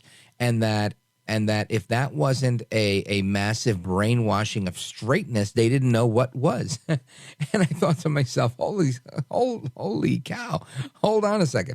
Because I found it fascinating that, while if you get worked up enough and try to make a point and sound good, you might fool 3 or 4 people, but there's still some people that are thinking out there. And I have to think, you really can't make the comparison that talking about a mom and a dad, a husband and a wife, Romeo and Juliet, Mickey and Minnie, as some sort of straight propaganda, right? And the reason why you can't is because if you just look at nature, ultimately the boy lion is with the girl lion, right? There's always a girl bee with the boy bee, the bird and the bee, that type of thing. And this is just a matter of fact. It's a matter of nature. And you can say whatever you want to say, rhetorically speaking, but you can't really make that case, Paul, right? So I think when people say those things, these are empty arguments. Another interesting thing is I went to a local chain pharmacy store not far from where I live. And I remember, and they recently redid the store, like with a new format. And I couldn't find anything. I've been going to the store for years. And I remember going in, I was like, not only did they move everything, but they used to have like an aisle and then a space and then the rest of that aisle. Now it's one huge aisle. So you've got to walk to the entire end of the store to get into the next aisle. And I remember as I was walking where the eye drops used to be, they now had, let me see what they called them. I think they were called personal pleasure devices or personal massagers or both. They were, competing brands next to each other right at eye level. And I thought I'd never seen that in a, chain drugstore before. And lo and behold, there it was. And again, I'm not a prude. I'm really not. I thought, wow, I just had never seen this. I didn't even know that this was something that was readily available at your local, big box pharmacy store. And I was like, okay. And you keep going and you see all sorts of lubricants that get hot, that smell like this. The section on personal, I think that was what it was called, personal pleasure or something like that. Personal touch, something just personal intimacy. That's what it was called. Personal intimacy section. It was a very large section. Way beyond the condom section that used to be there and in a different part of the store. So I was just, what you're saying that you don't want to see that in Target. I saw it in another store. I don't want to shout them out just yet, but one day I probably will because I've had a number of things that I've taken exception to there. And I just think, man, you're spot on with this one, Paul. This stuff is happening everywhere. And then to me, I think, what's happened, right? What happened to when I was a kid? Never in a million years did you think that you could buy a device that vibrates in the personal intimacy section of a again, big pharmacy store. I didn't think that was a thing, but now it is. And again, I'm not a prude. I really don't care if it's there or not. I think, I'm not raising kids anymore, little kids that might look up and go, oh, what's that, Mom? Or what is that, Dad? And I think, but other parents might. And Paul, I want you to bear with me on this one because I want to get your take on this. This is switching gears a tad, but I was scrolling through my Instagram account and I saw a video that one of the people I follow posted, and it was a video of a podcast, and I forget what the podcast was called, and I'll probably pull the audio as long as it's clean, unless we have to bleep it, and maybe I'll play it tomorrow. But it's two women who wrote a book. They're promoting their book, and the book was on sex.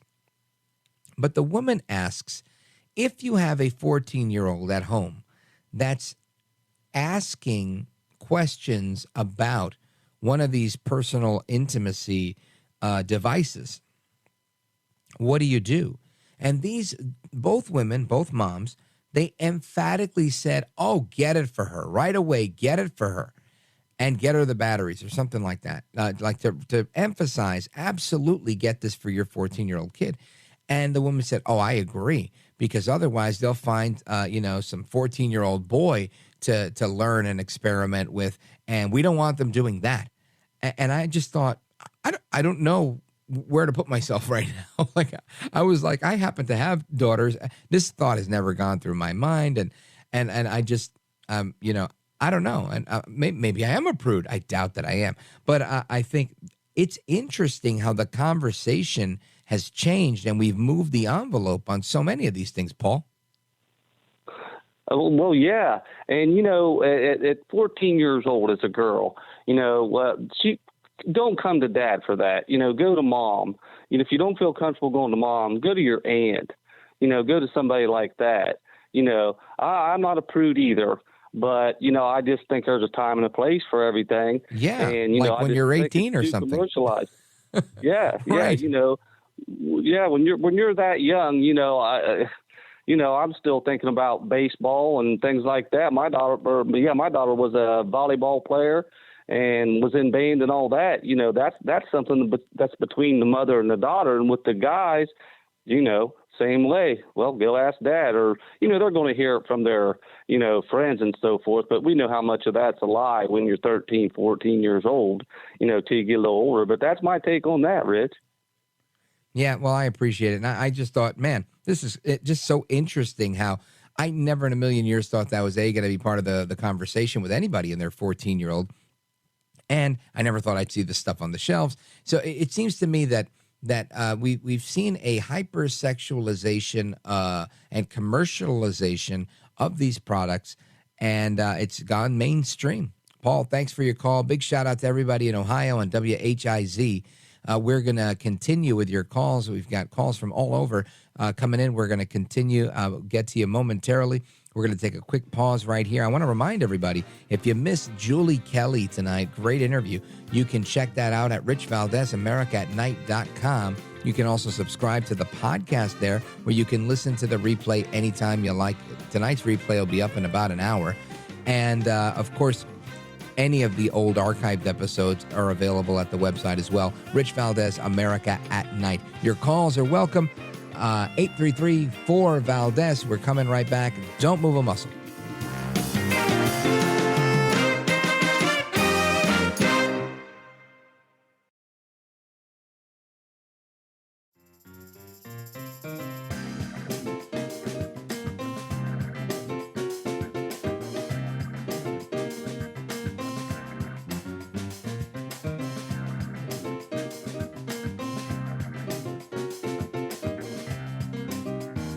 Now, 833-4-VALDEZ. That's 833-482-5337.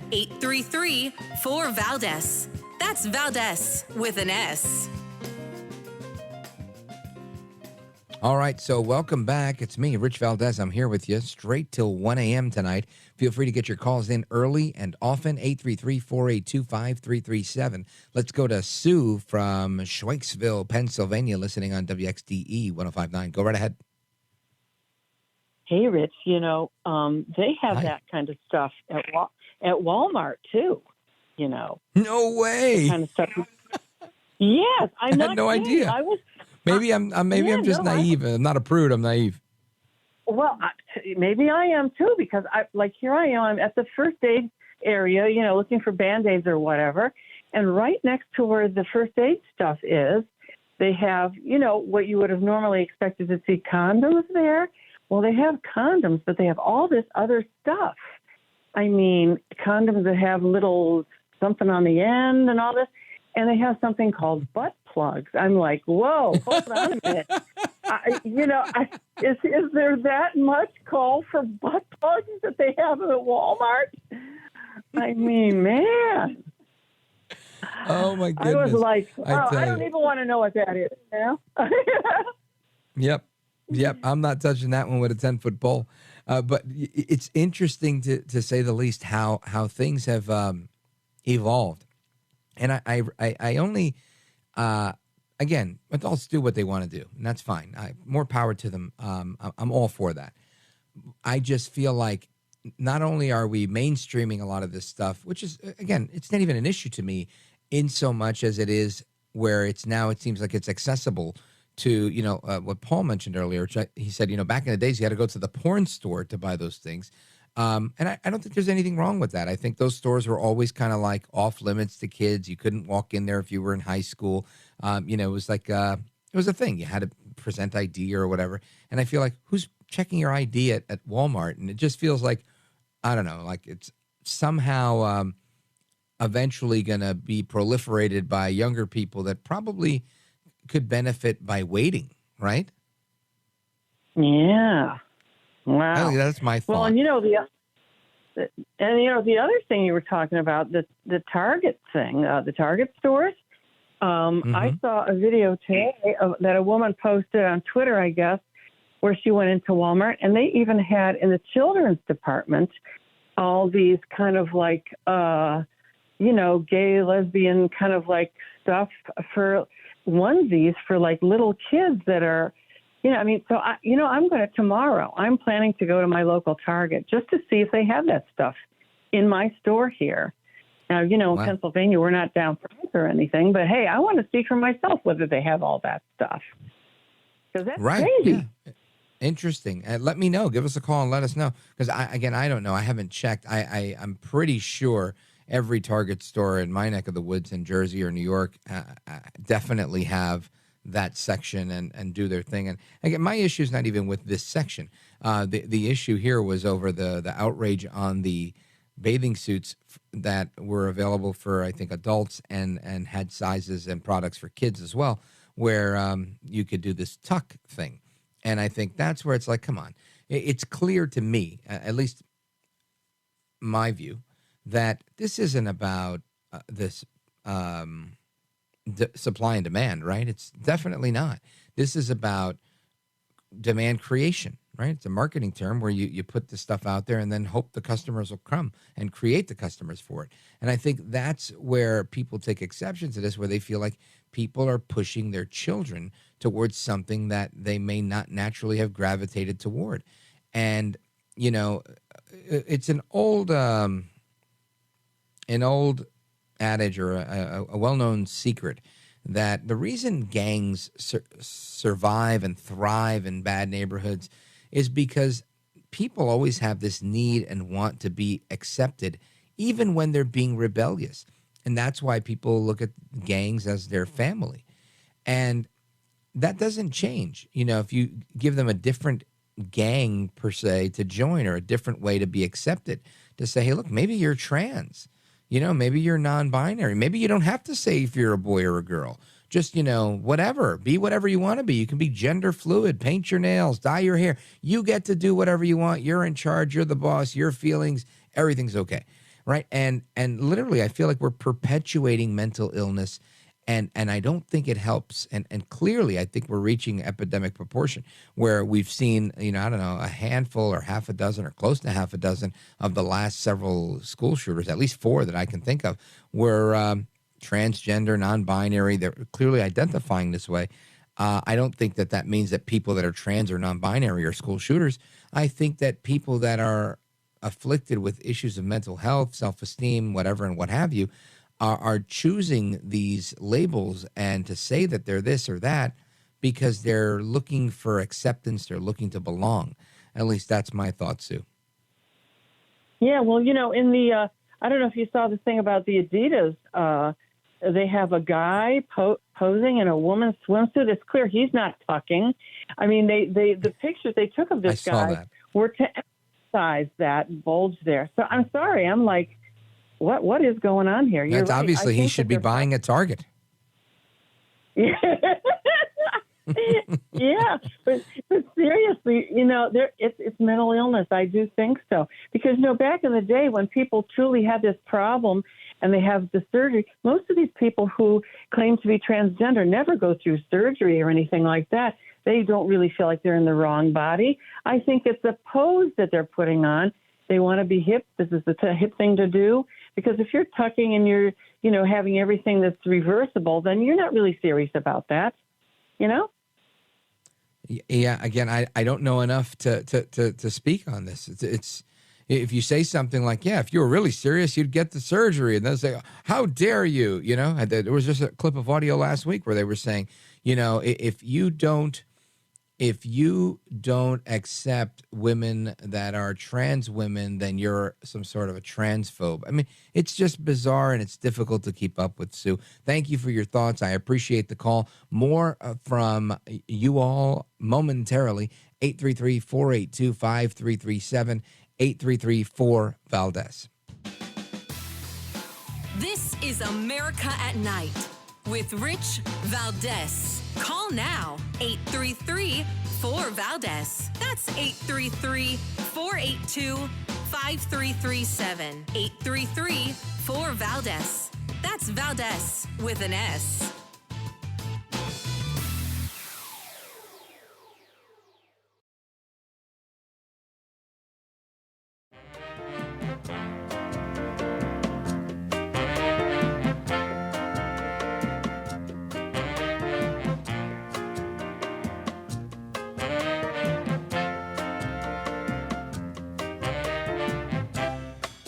Voted best head of hair in live late night radio 6 years in a row. It's Rich Valdez. Call now, 833-4-VALDEZ. That's 833-482-5337. 833-4-VALDEZ. That's Valdez with an S. All right, America, welcome back. We continue with your calls straight across America. Let's go to Newport, Oregon, KNPT. Gary, quickly, go right ahead. Yes, I have a question. Why isn't our president and the Speaker of the House, why don't they have their checks held up instead of holding Social Security? At the end of the month, they're saying that Social Security may be held up starting January. Well, just so you know, that's a complete lie. Social Security will never be held up. It's not one of the things that you're allowed to impact when you have a government shutdown. Plus, there actually is enough money to always pay the debt service. So things that won't get paid if at the end of the month there is a shutdown of the government would not be the Treasury, would not be the IRS. It's never happened. It never will. It may go insolvent, but it won't be because of debt ceiling negotiations. That's different. But things that would be impacted would be things like the Department of the Interior, the National Park Service, the many government agencies and offices would be closed. Mainly national parks, I think, is where they usually start. And then there's others, but for the most part, every weekend, as the great one Mark Levin always points out, every weekend we have a government shutdown. There's no mail on Sundays. There's no government offices open on Saturday or Sunday. And we survived those 2 days pretty well. We've survived every government shutdown we've ever had in the past. And everybody always ends up getting their money back. But there's never been an interruption to Social Security. So you don't have to take my word for it. You can do your own research. But I get your point, Gary, from Newport, Oregon, that why don't we make them suffer an interruption in pay? And I agree with that. I think that, those in Congress should meet the same fate as those that are in the executive branch who aren't going to get paid. Even though they get paid eventually later, but if it goes on for 2 weeks, they may not get a paycheck. They may be furloughed or whatever for that time frame and then come back, and that's how that goes. But it's a good point. It's a valid point, and I think that should be that way because People want to make sure that we're dealing with people that are serious and people that take their jobs seriously and people that are accountable, Gary. Thank you. Oh, you're welcome. My pleasure. Big shout out to everybody in Newport, Oregon on KNPT. Thank you for listening. We continue with our journey across the country. Let's go to Michigan. Check in with our friend Kim listening online. Go right ahead. Hey, Kim. Hi, Rich. I called about what Julie Kelly was talking about Ray Epps. And then if there's time, I'd like to say after that, I'd like to say a quick thing about Target. Yeah, go ahead. Julie Kelly was right. I listened to her on one of my conservative shows. She knows a lot about Ray Epps. And back when all this hit the fan, there were 2 videos out there. And I showed them to one of my relatives. I looked them up online. One was the night before. It was January 5th. And the other one was January 6th. You could tell because one's dark at nighttime and one... Yeah, and just to add a little something here for flavor for everybody, we've played both of those video clips, the audio of them on this program. And it's whether you're watching it or listening to it, it is clear as day that this guy is trying to get people incited, right? He's trying to incite a riot. And most of the people in the nighttime one, they tell him, Fed, Fed, Fed, right? They start chanting Fed. They didn't believe a word he was saying. Yeah, and I said, see, I showed these videos. I said, that's who instigated this whole thing. That's who got, like you said, got those people all stirred up. And he was there right before they crashed the bicycle wreck. You guys got to go in. It's for our country, But anyway, Then after he stirred up that whole thing, he skated away from the whole mess. He went back to Arizona, I think it is, where he and his wife have a ranch wedding venue. And he didn't have to pay a price at all, except his name became public. But the thing is I'd like to know, and this is just my opinion, but I'd like to know what the FBI has on him, what he did, that they're trading him as a snitch and a confidential informant.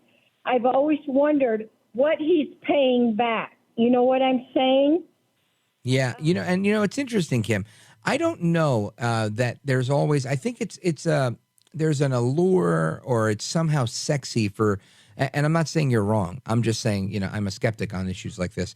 I don't know that there is always something where they have something and they're hanging. You know what that is? That's called we're honest people. And when you're an honest person, you can't help but think, man, they would have to have some serious dirt on me to get me to do something stupid like that. But I think some people are willing to sell out, and this is just another paycheck for them. So when people say, I wonder what they've got on Biden, I don't think they have anything on Biden. What's to have on Biden, right? I think the real issue is they've given Biden money, and he's like, oh, I like the money. Give me more money, and I give you more corruption. And I think it's a clear quid pro quo. And I think Ray Epps, same thing. Maybe they have him on something. Maybe he was facing jail time and he avoided it by agreeing to be an informant. But at the end of the day, I bet you there's a good paycheck attached to this. He didn't seem like he was performing under duress. Looked like he'd done this before, knew what he was doing, and he enjoys being a rabble rouser. He's probably done this 1,000 times for the FBI. Who knows? Maybe he works for the CIA and he was contracted by the FBI. That's more my thinking here, that this guy's a professional. The way he blows things off, the way he did a 60 Minutes interview, I think all of that to me stinks to high heaven, that he's incredibly complicit. He's a pro at this, and the ones that were duped are us, the American people, Kim. Yeah. And the other thing I wanted to say about Target is I've been boycotting Target for about 7 years when they said that if men wanted to go into the women's restroom, they could. So I haven't even been shopping there for 7 years. But I guess they haven't heard of Bed Bath & Beyond going woke and they're shutting down. And another thing, what Paul said about these people can go to these X-rated shops. they used to get this dirty stuff through the mail, and it used to come in like a brown paper wrap or something like that. Why can't they do that? Why does it have to be in Target next to the Band-Aids, or in the other store, they said it was right next to the men's clothing? And can I ask you one other thing? Sure. Do these men that wear women's bathing suits, do they wax or do they shave? Security. I plead the fifth. I don't know. I've never worn a women's bathing suit. I don't even wear a Speedo. I'm a what are those called? Trunks kind of guy. But excellent question. If we ever have anybody from Target on, I'll be sure to ask them. Kim in Shields, Michigan, thanks so much. Thanks for listening online, by the way. And everybody who's listening online at Rich Valdez, AmericaAtNight.com. We appreciate it. Coming right back to your calls. We got a call from Tennessee and others that are coming in. Hopefully we have time for everybody. Don't go anywhere. This is America at Night with Rich Valdez.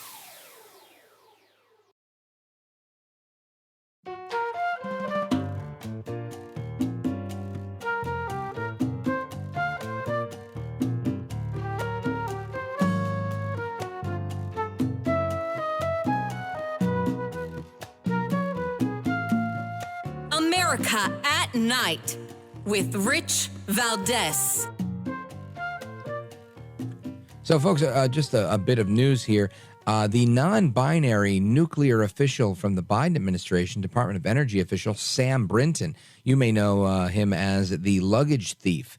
He, the bald guy with the beard wearing a dress and the high heels, he has been arrested for a third time for stealing luggage, and it's now being reported that he's going to be held in men's jail despite his non-binary status. Let's go to James in Memphis, Tennessee on WKIM. James, go right ahead. You're on with Rich Valdez. Welcome. Hey, how you doing, Rich? I'm James from Memphis, Tennessee. I heard you earlier. You were talking about a lot of our schools really promoting a lot of woke ideology. And I would like to call to give you the perspective from a conservative student that just actually completed his first year at the University of Memphis over here in Memphis, Tennessee. Mm-hmm. And my experience, I've been in multiple classes where they ask for pronouns. And when I tell you 40, 50, 60 members of this classroom stand up and give their pronoun, when I refuse to do the same thing, because, you know, me, I feel saying he. Do you laugh when that happens? I would laugh. That sounds funny. I have to hold it in. But, you know, when I don't stand up and I don't scream he, him like they do, everyone gives me a dirty look in the classroom, you know? Of course. And that's why I have a canned response for that. When people say, what are your pronouns? I say, my pronouns are in Spanish, el macho. And they don't always like that, but yeah, that's what I say. You know, the whole thing is, you know, they say like, oh, it's just he, him, everyone uses pronouns. And I try to explain to them, you know, I refuse to buy into that nonsense. I think once I tell you I'm he, him, I'm clearly a dude. Once I tell you I'm he, him, I'm giving you the validity you've drank their Kool-Aid. Or whatever. Yeah. So I refuse to step into it. But there's been a lot of times in class where, you know, someone says something and I just don't agree with it, you know? Yeah, James, I want you to call back tomorrow if you can, if you're up at this time. I want to keep talking to you, but the music means we've got to go. I appreciate it. Big shout out to James in Memphis, Tennessee, 98.9 FM, WKIM. And hasta la próxima. Until the next time, take care, good night, and God bless. We're going to do it again tomorrow, but you guys keep it locked right here on this radio station because there's excellent programming that's coming up right now. Don't miss it.